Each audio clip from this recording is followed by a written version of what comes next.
seconds. 5, 4, 3, 2, 1. Hey, good morning, everybody. Welcome out to the Blue Raider practice fields. Chip Walters and Joe Dubin with you. And the Blue Raider Insider Podcast is coming to you live today from Blue Raider football practice. It is media day here. And JoJo, how are you doing, my man? Chip, it's good to see you. It's good to be back. It's knowing that football is just 3 weeks away makes me so happy. Yes, it is. 3 Saturdays from this Saturday? Correct. Coming up, and Look at you using that Columbia High School. That's right. We'll be over at Floyd Stadium for Tennessee Tech. It will be Rec Tech Week for the first time in quite a while. Wow. And so looking forward to that.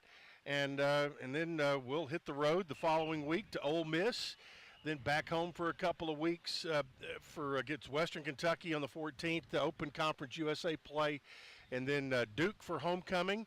That'll be Hall of Fame weekend and homecoming all wrapped into one, and then travel to Memphis to wrap up September. And, you know, right now, is whenever I start getting ready for football season, I don't start memorizing the entire schedule, but I've got that September schedule down right now.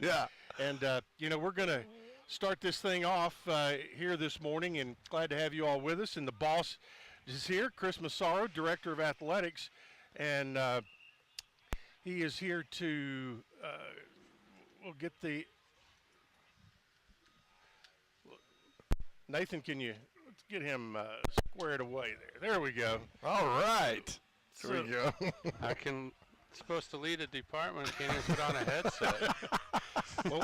we have a picture of one time. It was a post-game deal with after a basketball game, and Kermit has one. He's got a headset on, and it's like over one eye and on the back of his head. So you're in good company. There we go with that. The Hall of Famer. But the Hall of Famer, he'll be part of that Hall of Fame class we were talking about just a minute ago. But you know, it's as Joe said, Chris, it's 3 weeks away, and I would imagine after the summer that has happened with, you know, court decisions and everything else, it's got to be a nice little respite to walk out and watch a little football practice. It is. You hit the nail on the head, Chip.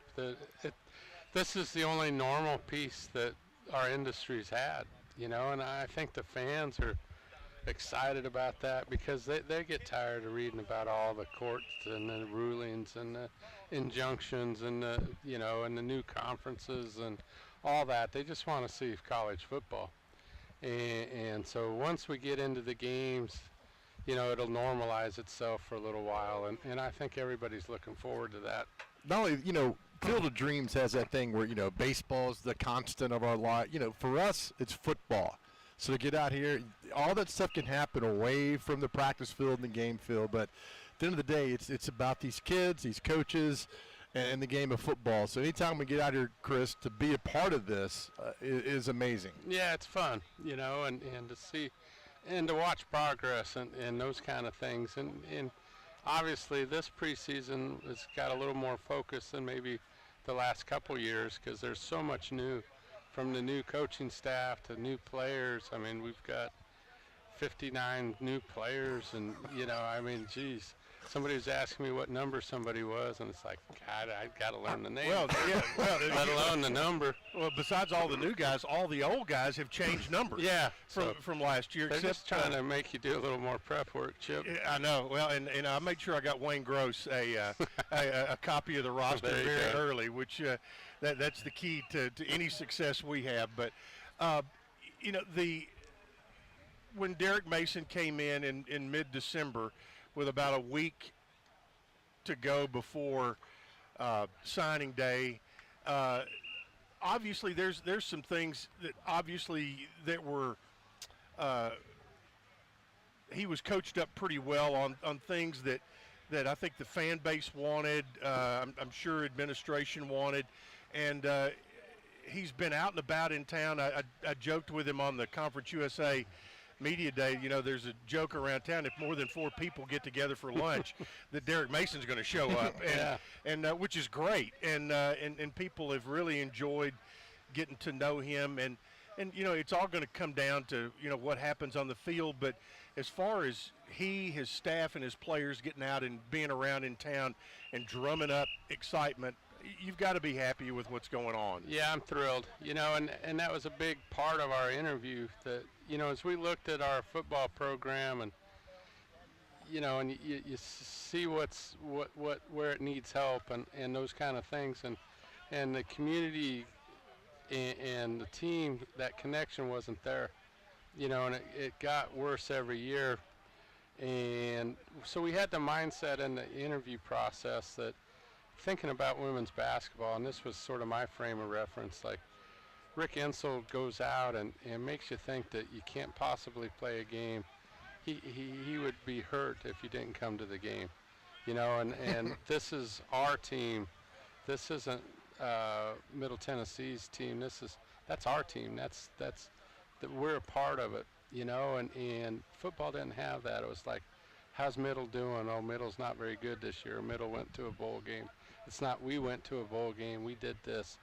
And to change that from they to we, and we're not there yet, but I mean, Derek's just made unbelievable progress on that. And like you said, he's been everywhere to try to change that, and more so, like, also being a good partner, like our Community Cares project, the Blue Collar project, where this summer, I mean, guys had to do community service and getting out there and just helping people, you know, and to do that connection, because that connection works both ways.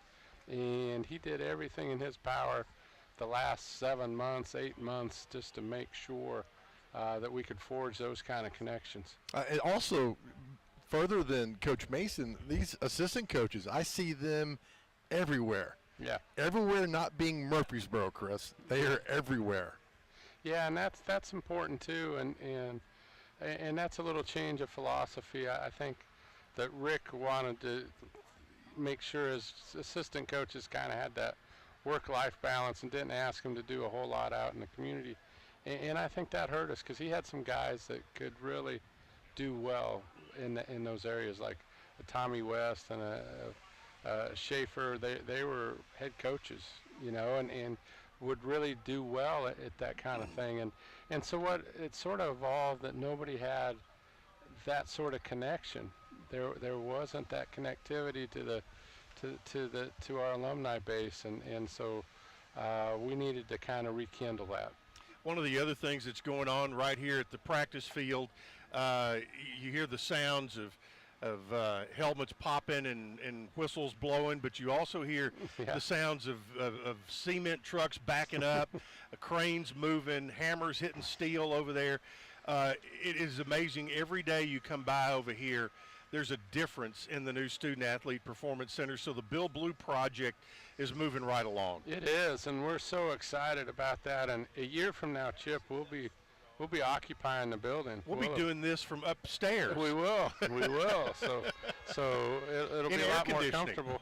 Nathan won't have to run near as many wires and those kind of things. So we'll be in that building. I mean, it's a 86,000 square foot building, and now that you can see it, it's a massive building that's going to help every program we have in our athletic department. Like, so the first floor is going to be a weight room for all the student athletes, a training room with all the hydro pools and all those kind of things for all the student athletes, a nutrition center, and then the football locker room and the equipment room will be there. So we'll move them out of the Murphy Center. I think we might be the only FBS team that still has a locker room in the basketball arena, you know, and that gets used against us in recruiting, and that hurt us, you know, and Stock used to mention that all the time. So we need to give our coaches a fair facilities fight. And so that was the purpose of this building. And then the second floor will be all football, the offices and meeting rooms and recruiting rooms will all be on the second floor. And then the third floor that overlooks the end zone will be like our premium area for game days. It'll be a place for student athletes to have their occasional meals. It'll be rentable space, maybe with Joe's new, autograph sessions hotel. before Yeah. games. Thank you. we can get that. I mean, So- I don't know if we built it big enough for that, but we'll It's have to okay. wait and see. We can make adjustments. I'm not Okay. worried about that. All right, well, good. You're not the diva that Chip described. No, right? Yeah. Thank you. Yeah. Exactly right. No, I think it's going to be seeing the plans and the drawings, and you can see the infrastructure coming together. What an exciting time! It is. It's going to be great, and that's just part of it. And we put a new scoreboard and new audio system in football, and so that thing hasn't been lit up yet. So we're excited to see what it'll bring, and then we've got plans for the renovation of the Murphy Center. We're moving the loading dock to the other side of the arena, so our entryway, we want to put a building there for a classy entryway, and then at some point in time have an indoor practice field out here where we are. So there's a lot on the docket. I still think facilities are important. You read that NIL and that kind of thing is, and yeah, it might trump it, but we need to also be competitive in the facility space. That you just can't ignore your facilities, and we want to punch it up to the top, and then I think we can do that at the same time as we build our collectives and our NIL. Yep. The other end of the stadium has the video board, which is getting very close to being turned over to Nathan to get everything ready for the opening game against Tennessee Tech, and and it's going to be the largest in any Conference USA stadium. Is that correct? No, or close to I think that. it'll be close. It'll be, and the video screens are going to be probably twice as big as our other board. So that part will be good. We haven't fired it up yet. I hope that Nathan's not like Clark Griswold on Christmas, where we have to do a little trial and error there. But I think it's going to be great. And the what I think that you guys will see the most is like the clarity of the board. I mean, just the improvement of the 10 years of technology. It's going to on be these as clear outdoor as the stadiums. ones in Murphy Center, Yeah. which were new last year. Yeah. And so, all right, you're an old football guy. You're an old lineman from northern Colorado. Old is an appropriate word. And I was using that figuratively, but Yeah. who has caught your eye so far in the first few days of practice, other than the obvious? Well, I was going to go to my go-to. I mean, Nick Vattiato's just the tremendous. quarterback is the most important position in football, and it's getting more important every year. It's almost like the softball pitcher. Like you can't win without one. Right. And we've got a great one, and he does all the leadership. He does all the intangibles as well as anything else. So that's when you talk about the Blue Raiders, you have to start with them. The other thing that you guys notice is that we're just bigger across both lines of scrimmage, and we actually are employing tight ends and those kind of things. So you're going to see a more physical football team than maybe what we've seen in the past, and so the point of emphasis will be to win that line of scrimmage. So I think the size, as much as anything, Chip, has caught my eye. I think that a couple of the transfers we have in the defensive backfield are all looking good. That was an area that we needed some depth. And I bring up a statement that Nick McDevitt talks about a lot now with the transfer portal. He goes, you really have no excuse to not stay old. Yeah. And in the Brendan Harris, this is going to be his 7th year of playing college football, and he started at Vanderbilt, went to Wake Forest, and now he's going to play here. I mean, you cannot. There is no substitute for experience. No, he's been in every stadium, been in every environment, so nothing's going to frighten him. Right. And that calming influence settles people down. So when you're at Ole Miss and the crowd and the momentum's going against you, you need guys out there to say, it's okay, guys, we have this. Let's just do our thing. That's good. That's good to have that. You're exactly right. Yeah, and I think that's the important thing. And then to have that sort of leadership in the locker room. So on a day like today, like what is this, maybe practice number 8 or 9, where it starts to become a grind, and it's easy to fall back and maybe give 80% instead of 100% to make sure that sort of fall off doesn't happen. So that's where your leadership really comes in, is when things get a little bit more difficult. Everybody can lead the first day of practice. It's But- pretty easy, yeah. Yeah, but now it's like, when you start to grind and it starts to get hot and your pads smell a little bit and, and you're just not fresh, and so how does your leadership respond?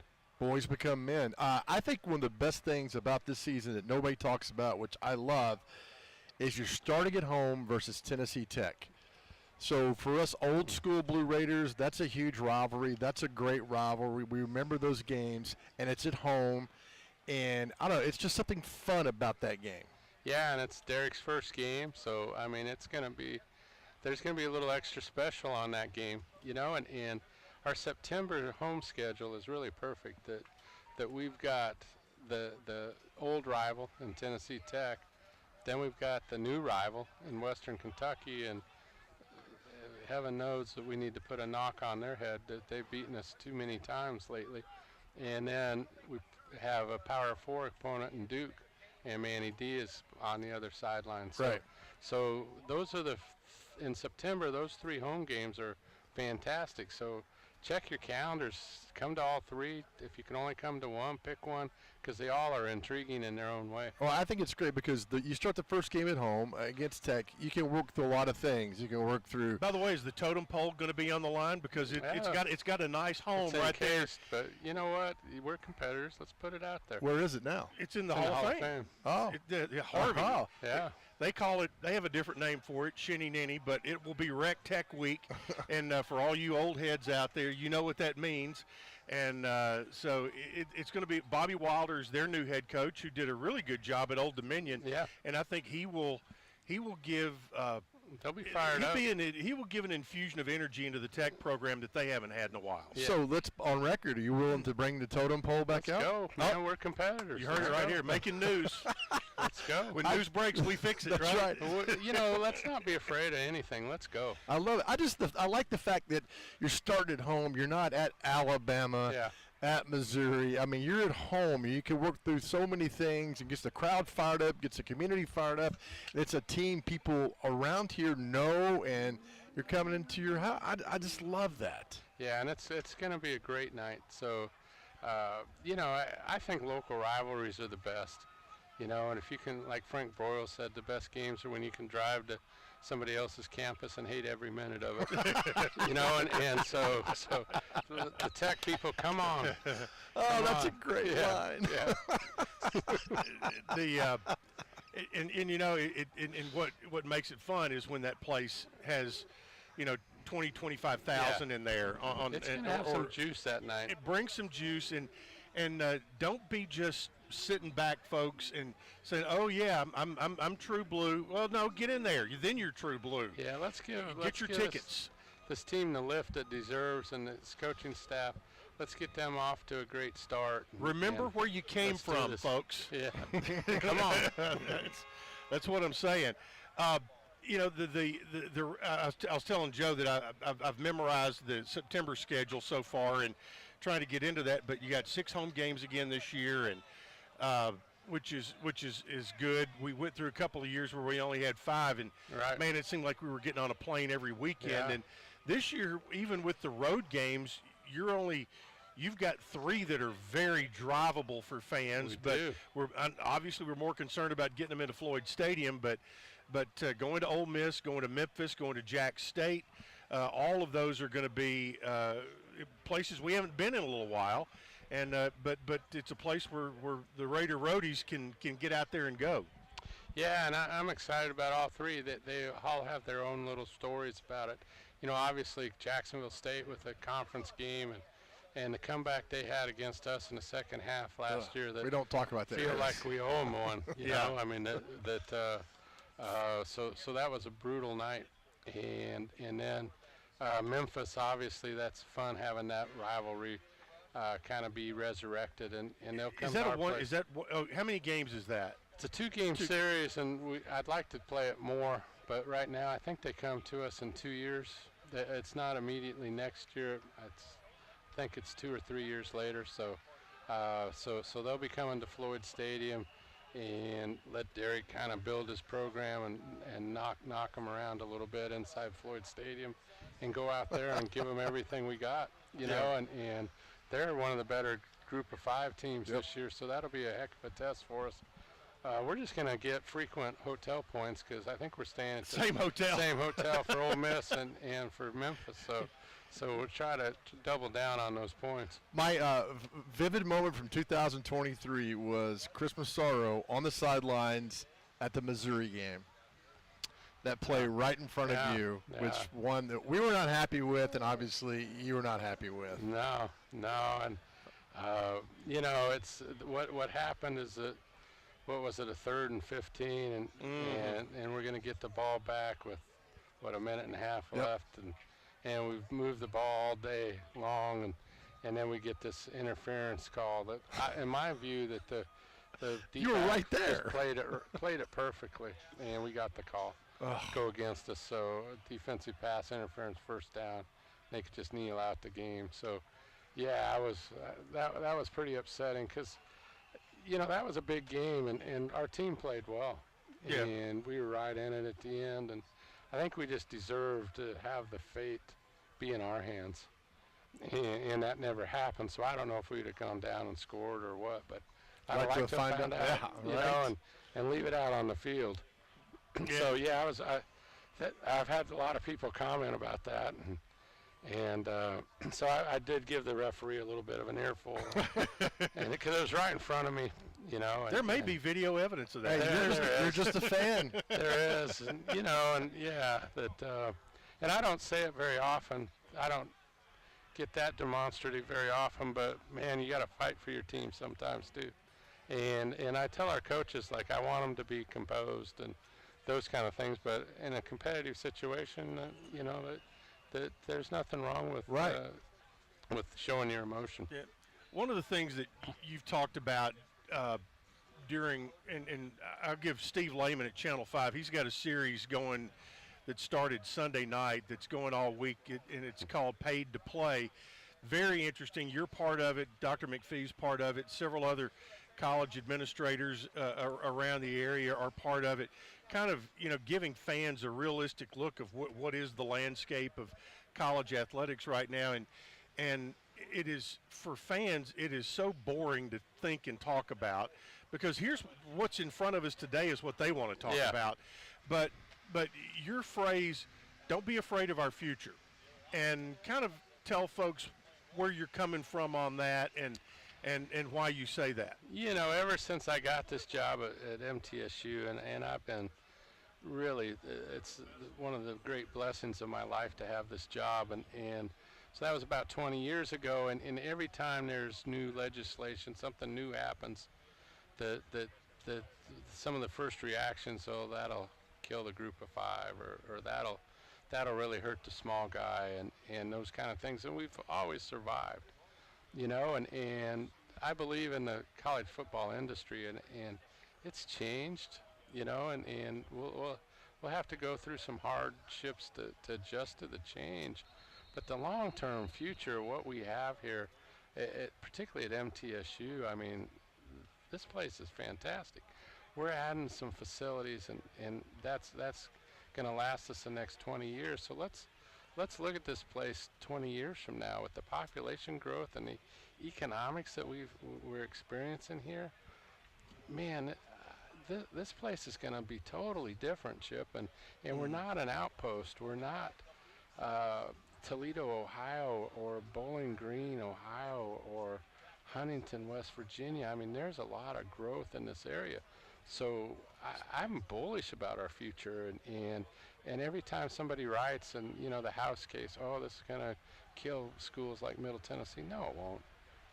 I mean, our school is a lot tougher than that, and our program's a lot tougher than that. Yeah, that we'll adjust, and we'll be good, and those that make the adjustments the best come out ahead. When there's chaotic change, that's presents so many opportunities. So that has to be our mindset, that we're not going to go back to the way it was when we played, or when we all went to school.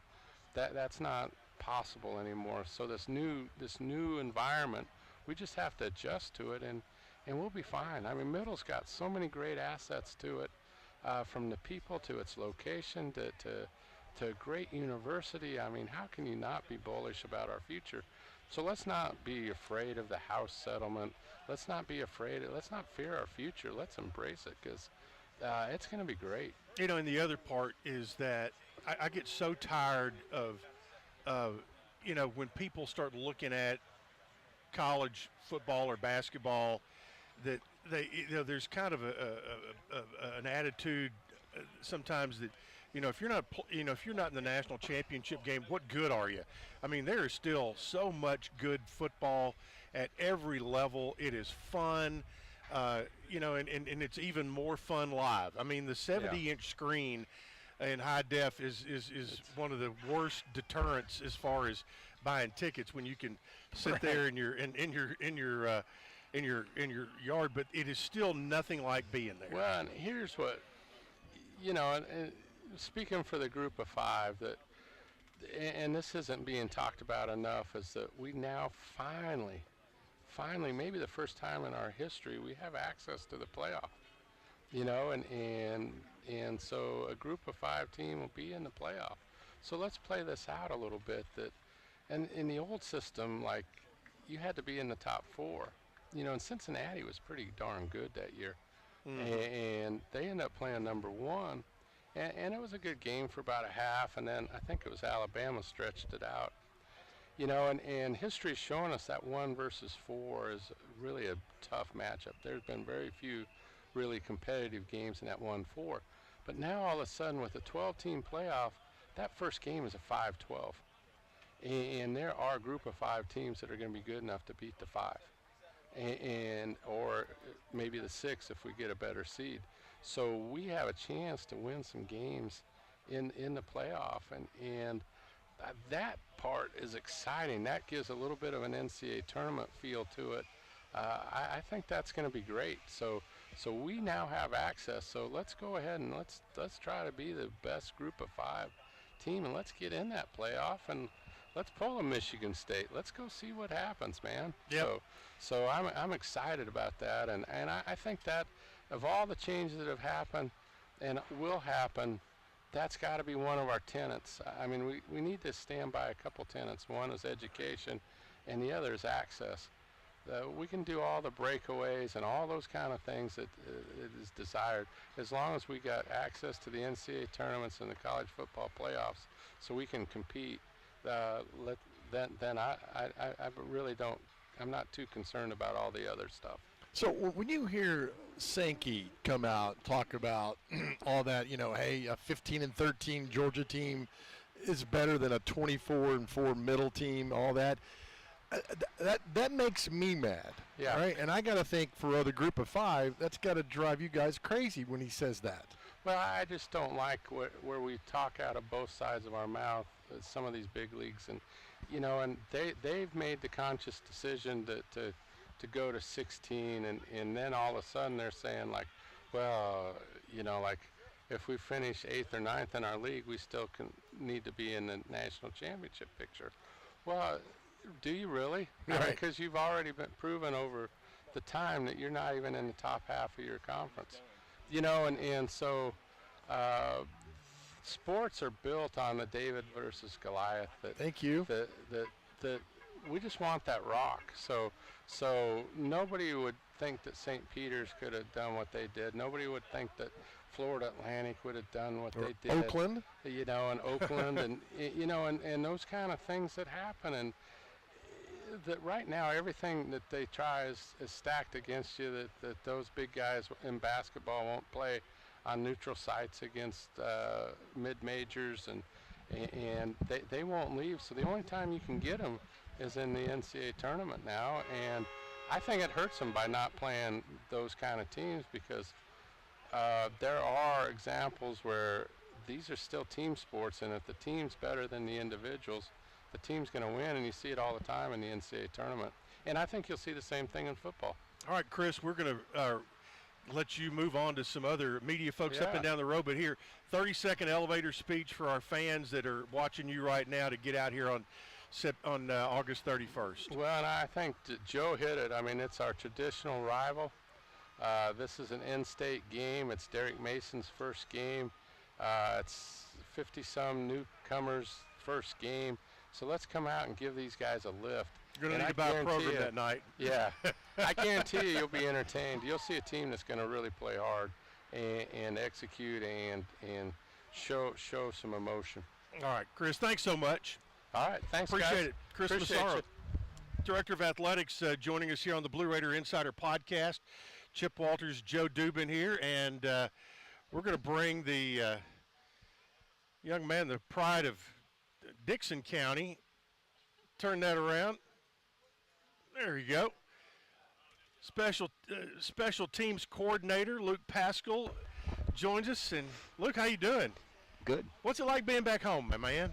It feels really good. It feels Yeah. good to be back home. Yeah. Special teams, huge part of what goes on, and Coach Mason obviously is putting a big emphasis on being excellent in special teams. And you have a reputation that has followed you around in your coaching career, that you've done a terrific job in special teams. What's the key to being great in the special teams? It's like you said a minute ago. When it's important to your head coach, usually that cascades down to everybody else. And everybody else understands the sense of urgency that you have to have in terms of the coaches coaching, players playing. Because very first meeting we had, he made it very known that, you know, if you're not a starter on one of the big four, that's punt return, kickoff, and kickoff return, you're not going to be a starter on offense or defense. And that's not including the, you know, D-line and guys we don't use on special teams, O-line, quarterbacks. But if you're a guy that's a big skill guy, and it's not important to you to get on one of those units, then it's probably not important to you to be on offense, defense either. So it's like you said, when the head man makes it important, it's important to everybody else. You've been the special teams coordinator at several schools. What's the common denominator to making a good special teams player? Just a good special teams player. Yeah. Consistency, sacrifice, effort, attitude, toughness. I know those all sound cliche, but it's all the things that require no talent. And when you've got those guys that are bought in and they understand that the detail it takes to be exceptional on special teams, that consistency that I tell people all the time, the secret is there are no secrets. It's effort, attitude, toughness, and that consistency to be that same person every single day. And I've got to be that person every single day. I've got to have that same energy. I've got to have that same detail in my meetings, everything. So to being a good special teams player, I would say it's consistency, and you got to have a little bit of sacrifice to want to be good at it. You're probably the only coach that touches all the players. Because if you're offensive line coach, you're not talking to the DBs and all that. Jamie Blatnick does. How is that unique to you, that you get to touch all these different players? Hey, it's an honor. It's an honor when you get to stand up in front of a group of people, not only when you're speaking engagements, anything like that, but like when you're standing in front of an entire team and we all got to move in the same direction and talk the same, walk the same. It's an honor to be able to be in front of them like that. But it's also really fun because you get to know, like you said, a lot of times like these guys don't cross over, Yeah. coaches don't cross over and see other positions, but you get to develop a relationship, and that's really what it's about. It's really about, you know, we're in this thing together rather than me, I'm a coach, and you're the player, you do what I tell you to do. It's like what you come to find out, that you get a little bit more bang for your buck when everybody realizes you're in it together. Let's talk about some personnel you got, and kickers, punters, they make a huge difference. They, you know, the old cliche, special teams are about a third of your plays. You inherit a veteran kicker in Zeke Rankin, who it seems to me has transformed his body in the last year. Yeah, in terms of the group, we are a little bit older. We got some young guys in some spots, but it does help to have Zeke and Brody, and you know, those guys have played a bunch of ball, and there's no substitute for game reps. And that helps a lot because they can be a good sounding board for me. They understand what it takes to be good in a game and how you have to prepare and practice to do that. But you know, it's been good. It's been good, man. They also understand, like you said, he transformed his body. I put a big emphasis in the weight room with those guys because it all correlates, it all translates on the field when you're working out and you're doing things like a wide receiver or DB would do in the weight room. It's all going to translate to the pop on your ball that you have, and distance on your ball, and the snap speed that you have as a snapper. Like, if you can commit to changing your body and being a real football player and not just a specialist, that's going to help the group. What was it like when Coach Mason called you to come here? That's a funny story. Look at there, it's DeJuan Buford. Everybody, Blue Raider alum. Yeah. Bolt up. That's a funny story because I didn't. Most of the time, like when you get hired at a place, you got to know who the head coach is, or you got to have some type of relationship with him. You worked with him in the past, or camp, or whatever. I have no relationship with him. I didn't know him at all. Wow. I never worked with him before. I knew of him, but I never worked with him before. And after our bowl game at Louisiana, and I found out that they hadn't hired a special teams coordinator yet. And I've been trying to get back home for a long time. And whatever the case may be, it never worked out. But I've been trying to get back here to a place that made me who I am and who I am in my core. And it made me, so I feel like I owe and I need to give back to MTSU, and I want to. But a couple days after the bowl game, I got his number from somebody, and I just cold called him and cold texted him. And he got back to me that night and said, "Who is this?" So I sent him a PDF resume, and he told me, he said, "Hey, look, you got a Zoom interview on Sunday for about philosophy," and I guess I did good with that. And he said, "You got an interview at the convention," and Which was here in Nashville. And yeah, so I interviewed. But he doesn't remember this, but when I interviewed, I had prepared to interview for an hour and a half, 2 hours. Like, that's usually how an interview goes. That's about the time it goes. And I interviewed for about 40 minutes. And I laugh at it now. My wife laughs at it now. But usually if a meeting's cut short, if interview's cut short like that, you're not getting the job. Right. And so I was like, "Anybody want to talk about anything else?" He's like, "No, I think we're good here." And I walked to the elevator, and I called my wife on the walk back to the hotel and I said, "Hey, we ain't getting this job." Well, you have a conversation. He's happy to talk to you. Oh, yeah. But boy, he is direct. And so what can you being now new to him, what can fans now expect from him as their head coach? It's not fake. It's not fake. Usually sometimes you get in that coach talk world and you hear the cliches and all that kind of stuff from other people. Like, you spend about 5-10 minutes with him and you realize, like, that's really who he is, and that's who he is all the time. Like, with the staff, with the players, like, he's intense. Like, he's going to hold you to a high standard. He's going to expect you to be at your best when your best is required, and that's every single day. But he's also going to love you at the same time. Like, it's our kids are seeing that, and I guess when you can first get here as a staff and as a head coach, it can seem a little bit like, is this really who he is? And you come to find out he's that same person every single day. He's family oriented. He's going to push guys. He's going to push people. He's going to push your buttons, but, man, he's going to love you at the same time. So did he call you back and tell you got the job? I was actually on the phone with my wife telling her we didn't get the job, and he called me right when I was talking to her, and he said, "Hey, you want this job?" and being smart, I said, I need to talk to my wife. Yeah. And she said, "You should have just took it when he offered it to you." So, All That's right. a good woman. yeah. All right, Luke, thanks for coming by, and it's good to have you back home. I ran into Coach Daniel the other day. Yeah. Unfortunately, it was at a funeral, but ran into Coach Charlie Daniel, and he, The legend. you're the old Dixon County Cougar head coach and former Blue Raider himself, and we're all glad to have you back home. Glad to be back. Thank y'all for having All me. right, thanks much. Luke Thanks, Pascal, special teams coordinator, joining us. And next up, we're going to have Larry Maples come over and spend a few minutes with us. And Larry is not only responsible for equipment, he is a special projects coordinator for the athletic department. And Lord, are there some special projects going on right now? Well, the first question I have for you: are you going to have to buy a new equipment trailer after the tornado, the mini tornado that picked it up? They talked about it on the Today Show from the Olympics and showed the video of your equipment trailer getting tossed around. It was a crazy day. I'm actually sitting beside the man that gave me the first call that my trailer was on the side of baseball, and I didn't really believe him. And he said, "Hey, just look at your phone, check your phone out and see the pictures." And so I picked up my phone, looked at the pictures, and had an oh my moment in the middle of the day. And so right now we've had that trailer completely emptied. I've got a temporary trailer on site that all those goods that were in it have already been inventoried and itemized and placed right there. And hopefully sometime today they'll come and pick it up and see if it can be repaired, or I need to 100% replace it. So hopefully I'll know in the next few hours. If you replace it, can you put a picture of Chip on the side of the 18-wheeler? Going down the road? Anything. I'll put both of you guys on the side. No. Only one handsome man on that trail, and that's Chip. You have to juggle a lot of things right now, especially now that football season's going on. And again, the building that's being built right behind you is coming along. Looks like it's, as far as I can tell, looks like it's on target to be ready next summer.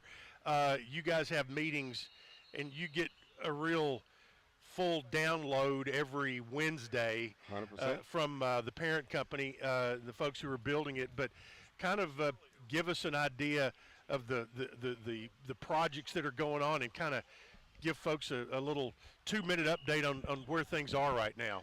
Okay, let's talk about the Student Athlete Performance Center first. So if you guys came in, I got here at 5 o'clock this morning, you guys would have seen all the lights around this part of campus on. A part of that was because they were pouring the concrete in the actual weight room floor. So they poured. I saw the SRM trucks leaving while ago. Right. So they poured concrete from south to north, from the highest level down to the bottom. And guess what? The weight room is the furthest north. So that's the last huge pour of concrete that you guys will see. And so that is completing that piece of it. And then you're starting every time, I'm here every day. So I get to see it change from day to day. And when you're here every day, it doesn't feel like it's moving as fast as it really is. But for everybody that visits campus and tell me, hey, it looks completely different than when I was here 2 weeks ago. Right. It's good to hear and see that from people that aren't here and looking at it every day. We've also got a huge thing going on the south end of the stadium. So there's a Daktronic scoreboard going in that's been a much-need upgrade and replacement. So that project is wrapping up. Hopefully we'll be able to fire it up in the next few days. But then I'll get to turn it over to Nathan, and he gets to play with it and figure out what that format looks like, what works best for us for in-game and the experience for a practice and game, all those details as well. But that's not all we got going on. So we've also got some things going on inside the Murphy Center, 2 projects going hand in hand. So you've got the control room that's replacing a concession stand that we had up on that concourse level. And again, I feel like we're spending all this money for Nathan, because he's going to be he's going to be able to do a lot of the behind-the-scenes stuff that we kind of piece together here, piece together there, kind of have production trucks come in and supplement some of the shortfalls we have.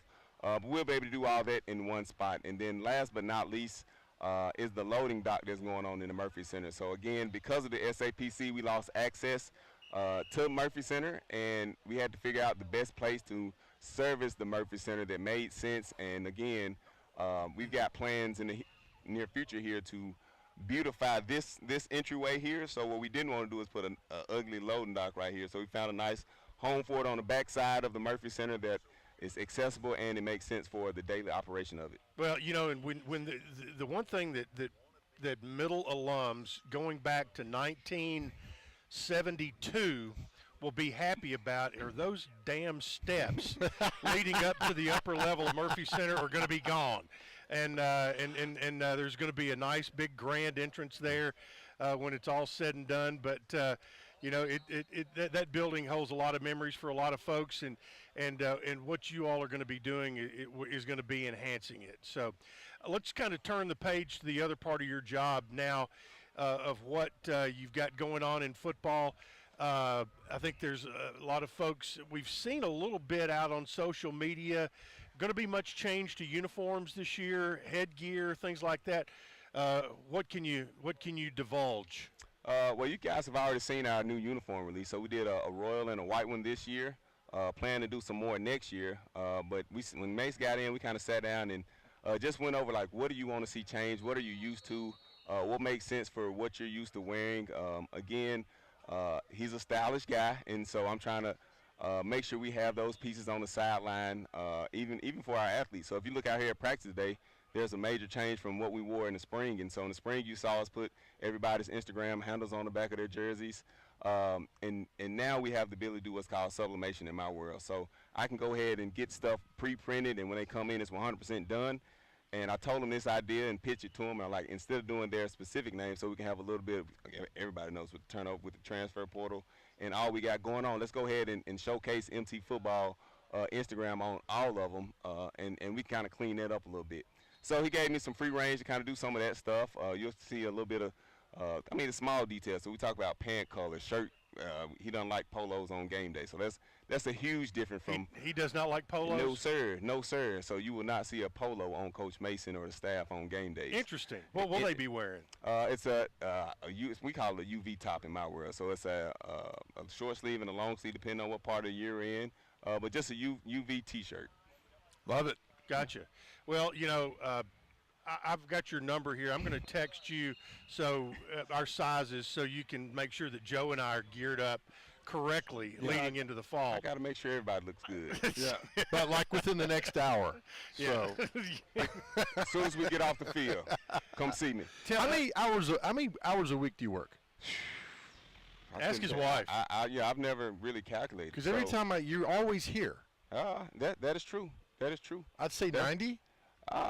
It can get up there. Again, I told you I was here at 5 o'clock this morning. We'll go through practice.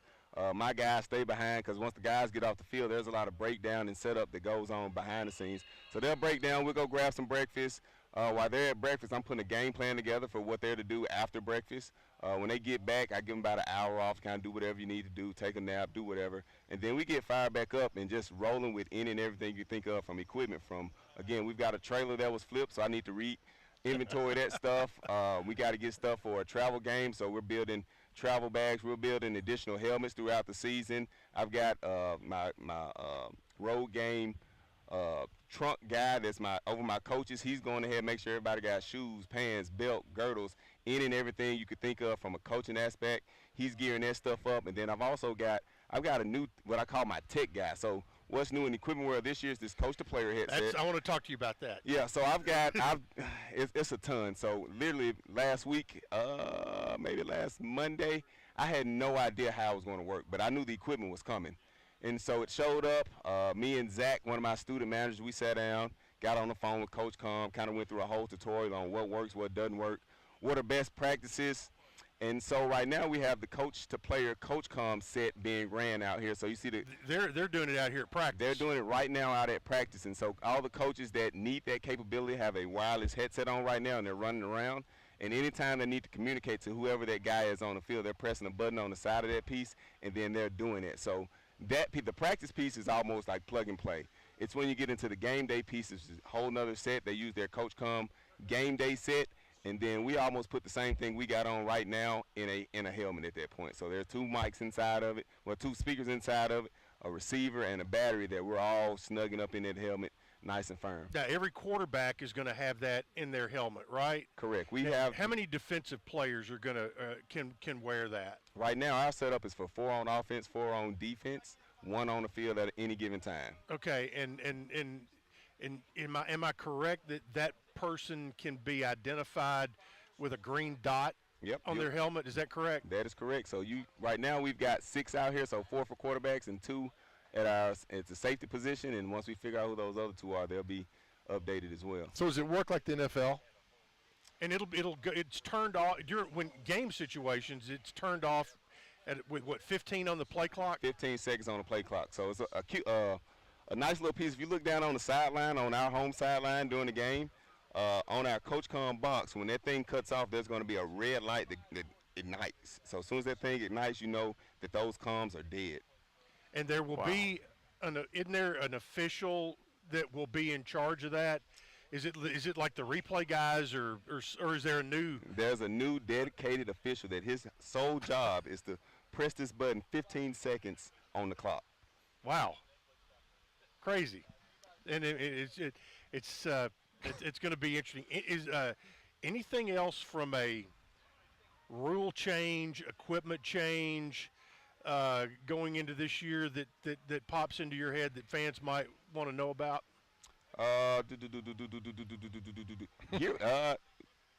not rule-wise, but you will see us don a few pieces that we haven't done exactly like we've done in the past this year. So when I talk about a few pieces, look at our helmets. Other than our gray, we're going to do some cool things this year that I don't think we've done in the past. So be on the lookout for that stuff. Okay, that's good. Appreciate it. And you've got one long. Your equipment guys have, and truck drivers have one long trip. You're going to have one long trip every year, either to El Paso or New Mexico State, which they're within 45 minutes of each other out there. How long is that? How long of a drive is that for your truck driver? So I actually have two drivers, and because of the 10-hour rule, they break it up. And so they can get there in about 20-some odd hours. They're going to have a refill spot, and that causes us to load the truck a day earlier, just so when they get there, again, they've got time. They got to hit the hotel first, and then they got to make their way back to the stadium. So for me, that's more so of scheduling with Coach, making sure we're on the same page on what practice we're doing and when we're doing it, so I can get that stuff loaded up and out of here and know what we're doing for practice versus games. But you got 3 trips where you don't have to worry about people getting on planes this year. That's a breeze. I love those. I love those. I'm a checklist guy, and so I mean, knock on wood, I've never forgotten anything. But again, those road games make it easy if there is something forgotten and we need to do something last minute. We can get that stuff done. Where are you from? I'm from Memphis, right down the road, 3.5 hours. How'd you get here? The crazy part is I initially was going to be a baseball manager, and my best friend was a football manager, and a guy quit during camp. So just like right now, they had a guy quit. He called me up, said, "Hey, do you want to do football?" Had no idea. I'm like, "Come on, sign me up. I'm coming." So I was here within a week of that call. I got everything loaded up. My dad and my uncle dropped me off in Monaghan over here and said, "Good luck." And here you are. And here I am. That's great. All right. Larry, thanks so much for not only sitting in with us today, but I never tell you enough during the year how much we appreciate what you do and help us out by you allow our equipment case to ride on your truck, which we're awfully happy about. So, Anytime. Anything you guys need, just let me know. all right. That's, like I said, we're going to send you sizes here shortly. So, all right. Larry Maples joining us, Associate AD, and he is going to jump out, and our new best friend, Caitlin Manning, Chief of Staff for Blue Raider football. We've got about 3 minutes before we have to roll out of here, and so that will be just about enough time for Caitlin to give us her job description. So, how have you been? That's how we're going to start. Great. How have you been? Doing good. Always good to see you. Yeah, happy to have y'all out here. And were you finally happy to finally get practice going? Yes.